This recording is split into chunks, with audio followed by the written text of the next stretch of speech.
ഇടിയുടെ പൊടിയുടെ പൂര ബിഗ് ബോസ് ലൈവ് അപ്ഡേറ്റിലേക്ക് അവർക്ക് സ്വാഗതം. അനുമോളും റന ഫാത്തിമയും തമ്മിലുള്ള മത്സരമായിരുന്നു ഇപ്പൊ കഴിഞ്ഞ ടാസ്കിൽ. അത് റന ഫാത്തിമ 150 പോയിന്റ് വാങ്ങിയിരിക്കുകയാണ്. കൂടുതൽ അറിയാൻ നിങ്ങളുടെ ചാനൽ ലൈക്ക് ചെയ്യുക, ഷെയർ ചെയ്യുക, സബ്സ്ക്രൈബ് ചെയ്യുക. സബ്സ്ക്രൈബ് ചെയ്യാൻ പറയുന്ന പറഞ്ഞല്ല, ഞാൻ എടുത്ത പുതിയ ബിഗ് ബോസ് അപ്ഡേറ്റുകൾ നിങ്ങൾക്ക് പെട്ടെന്ന് കിട്ടാൻ വേണ്ടിയാണ്.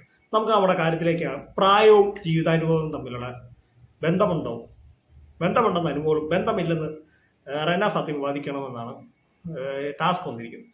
അപ്പോൾ ഇവർ തമ്മിലൊരു കുറച്ച് ആദ്യം നീ പറ എന്ന് പറഞ്ഞ് കുറച്ച് നേരം ഇത് ചെയ്തു. അപ്പം ഇവിടെ ഷാരിക പറയുന്നുണ്ട് ഇവർക്ക് തന്നെ പ്രത്യേക ഇത് എന്നൊക്കെ ചോദിക്കുന്നുണ്ട്.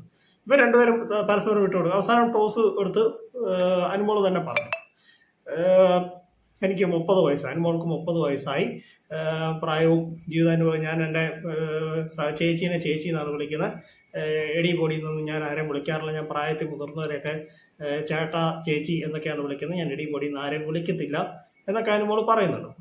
അതിന് ഡിഫൻഡായാണ് റന ഫാത്തിമ ബാധിക്കുന്നത്.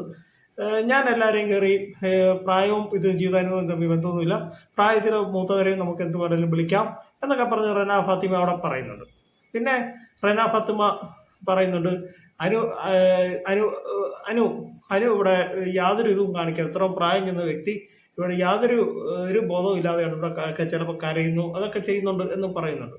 പക്ഷെ ഒരു കാര്യം അനു അപ്പം ചോദിച്ചു, അച്ഛനെ കയറി എടാന്ന് വിളിക്കാൻ പറ്റുമോ? ആ ഒരു പോയിന്റിൽ സത്യം പറഞ്ഞാൽ റന ഒന്ന് ചെറുതായിട്ടൊന്ന് വരണ്ടിട്ടുണ്ട്. പിന്നെ റന വരുന്ന ഒടിഞ്ഞു കളിക്കുന്ന പോലെയാണ് എനിക്ക് തോന്നിയത്.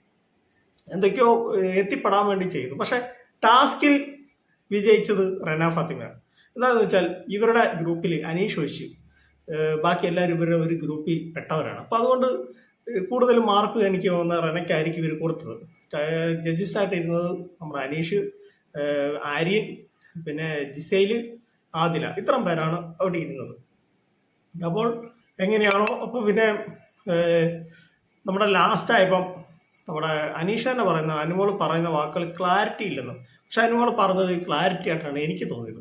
ക്ലാരിറ്റി ഇല്ലാത്ത തോന്നിയത് റന ഫാത്തിമ എന്തിനോ വേണ്ടി ജയിപ്പിക്കാൻ വേണ്ടി എന്തൊക്കെയോ പറയുന്ന പോലെയാണ് എനിക്ക് തോന്നിയത്. അപ്പൊ നിങ്ങളെല്ലാവരും ഇത് കണ്ടിട്ട് ബിഗ് ബോസ് ഒന്ന് കണ്ടതിന് ശേഷം നിങ്ങൾ കമന്റ് ഇടുക.